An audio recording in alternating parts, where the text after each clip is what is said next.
Georges Gilbert Banla, est-ce que cette affaire de remaniement ministériel qui bloque ne nous amène pas seulement à une autre affaire au Cameroun bien connue, l'expression « le temps du président n'est pas le temps de nous autres citoyens », mais en disant toujours que le temps du président n'est pas le temps des citoyens, est-ce qu'à un moment donné, nous n'arrivons pas à avoir des cas qui pourrissent le fonctionnement de l'État, qui est pratiquement asphyxié, sous l'édit qu'ils sont beaucoup plus enclins à chercher les marabouts indiens, guinéens, béninois, et que sais-je encore. Et dans ce contexte, est-ce que l'appareil de l'État peut véritablement encore bien fonctionner? Je veux faire 3 ou 4 répartitions de mon intervention. Le chef de l'État est informé sur le plan sécuritaire. Il dit, je venais d'être réélu, comment est-ce que l'aérienne, la flotte maritime se comporte au niveau de la sécurité? Le golfe de Guinée, j'ai ça, j'ai ceci. Il y a une pression extérieure sur le plan diplomatique. Il y a une déstabilisation qui se prépare. Sur le plan scientifique, on dit non, le président Paul Biya, 93 ans, il faut qu'il parte.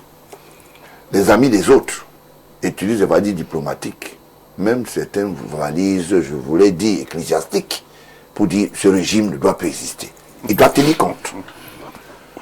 Maintenant, de l'autre côté, il dit, ok, là où je suis ici, si je fais un gouvernement, si je fais partie X ou R, les conséquences ne sont pas seulement intérieures. Et à l'extérieur, je suis en pôle position, je veux que les projets, par exemple, je veux parler comme ça, le projet peut-être de la recherche peut-être scientifique dans un domaine, ou bien même pas scientifique, ou bien des recherches au niveau peut-être des nappes, ou le pétrole, les zones d'exploitation, c'est à Garoua, c'est peut-être du côté de Douala.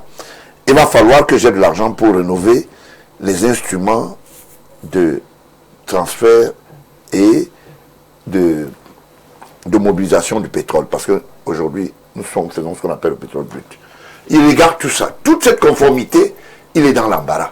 Parce qu'il y a des gens qui sont intra-État, c'est-à-dire, ils se positionnent comme des individus et des intermédiaires entre l'État et ceux qui sont à l'extérieur. Si vous regardez aujourd'hui, j'ai fait une enquête autour des investisseurs extérieurs qui viennent. 3 sur 4 investisseurs qui viennent ici sont des femmes.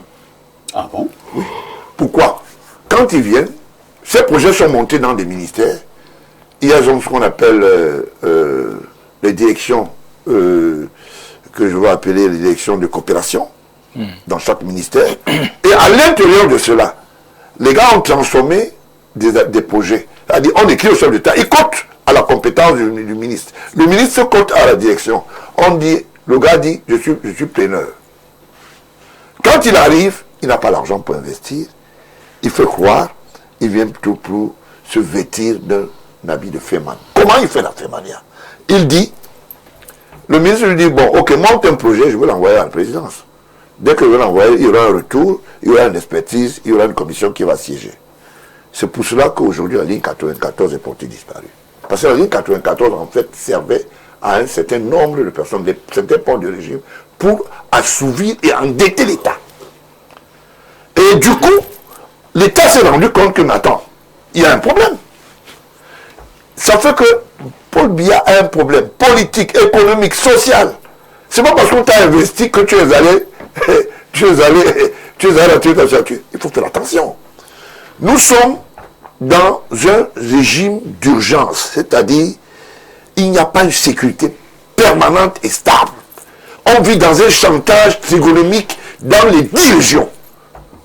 Ça veut dire que chacun fait son caractère beaucoup plus de bon maître chanteur pour dire voilà ce que nous voulons. Comment est-ce que le chef de l'État va pouvoir avancer sans tenir compte? Il ne peut pas.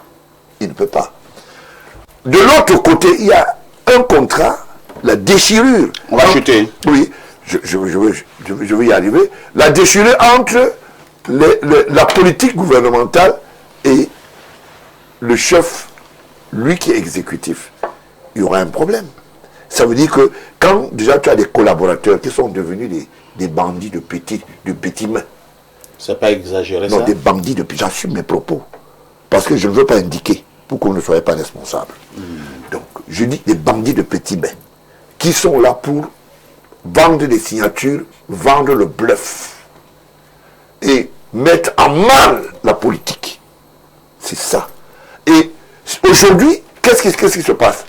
Les investisseurs qui viennent, plein peur, c'est plutôt le fait man contre chanson, on fabrique les gens à Paris, on lui met une veste de puce, on a ramassé la musique. Alors, pas il dans l'avion, il est devenu un homme d'affaires, on lui dit va rester dans un truc au quartier, ça va marcher. C'est pas normal. Donc, ça fait que l'État devient faible et un mauvais négociateur. Et du coup, la crise s'ancre. Et quand on n'a pas de l'argent, hein, comme on dit au quartier, tu n'as pas des amis. Parce que c'est le nerf de la guerre. Donc, le chef d'État regarde tout ça. Comment vous êtes dans un système? Je ne veux pas le citer. Vous avez une communication dans Cameroun Tribune. Vous avez un chef de département qui s'occupe de ça. L'autre dit à 14h ceci, l'autre dit à 18h. On vient plutôt dire la vérité à Info TV. Est-ce que c'est normal? Où est le suivi? Donc, c'est autant de problèmes que le chef d'État.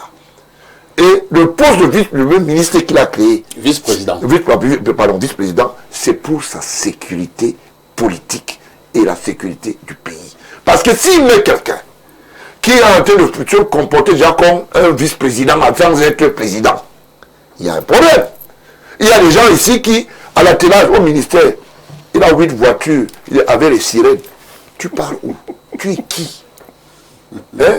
Voilà autant de mauvais exemples. Quand vous allez voir un simple délégué régional dans une ville, il se comporte comme... Il vous dit, j'ai tous les instruments de mesure. Donc, Paul Biya va tenir compte de tout ça. Et le gouvernement a traîné. Pourquoi? Parce qu'on a mis Paul Biya en chantage. Il y a des fausses notes d'information. Il y a les faux BQ qui vont. Je le dis, il y a les faux BQ. Les gens mettent des ingrédients à l'intérieur parce qu'eux, ils sont intéressés eux-mêmes. Ils se disent, bon, moi, si j'écris ceci, c'est ça qui va arriver là-bas. Donc, quand ça va arriver, quand le boss va voir, il va envoyer de l'autre côté, ça va arriver, il faut que le gombo sorte. On ne parle que argent. Le patriotisme a disparu. Et dans un état comme ça, même si j'étais à sa place, je devais faire attention. Je devais dire, mais attends, là où je vais là, ces gens, ils sont pas avec moi. Et je suis pour de vrai. Je suis pour de vrai pour dire ceci. Quand le pape arrive dans un pays comme ça, il y a des gens qui sont des membres du gouvernement, qui ont voulu se faire bénir leurs enfants. On les a chassés. Chassés! Ils sont même allés au Mont-Fébé. On a dit, je le dis, ils ont voulu, vraiment, le monsieur, il faut dire, zéro. Je vous l'ai dit ici, et je le dis, je ne cache pas. Je vous l'ai dit ici, au colonel, évidemment, vous avez fait votre travail. C'est bien, petit frère.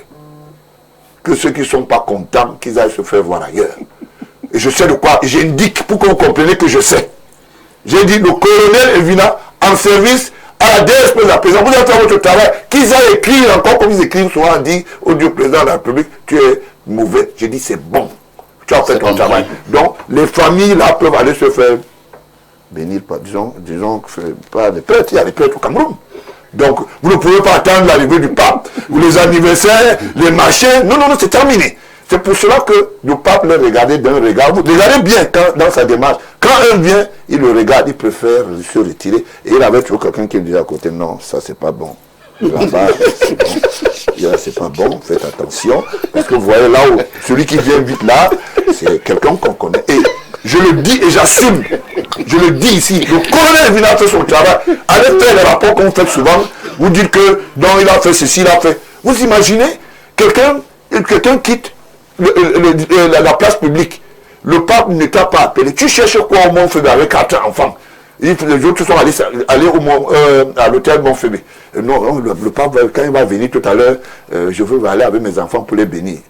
Si vous voulez bénir le Cameroun, laissez les caisses de l'État tranquilles, laissez le peuple vivre et évitez de faire du mal. Dieu vous regarde.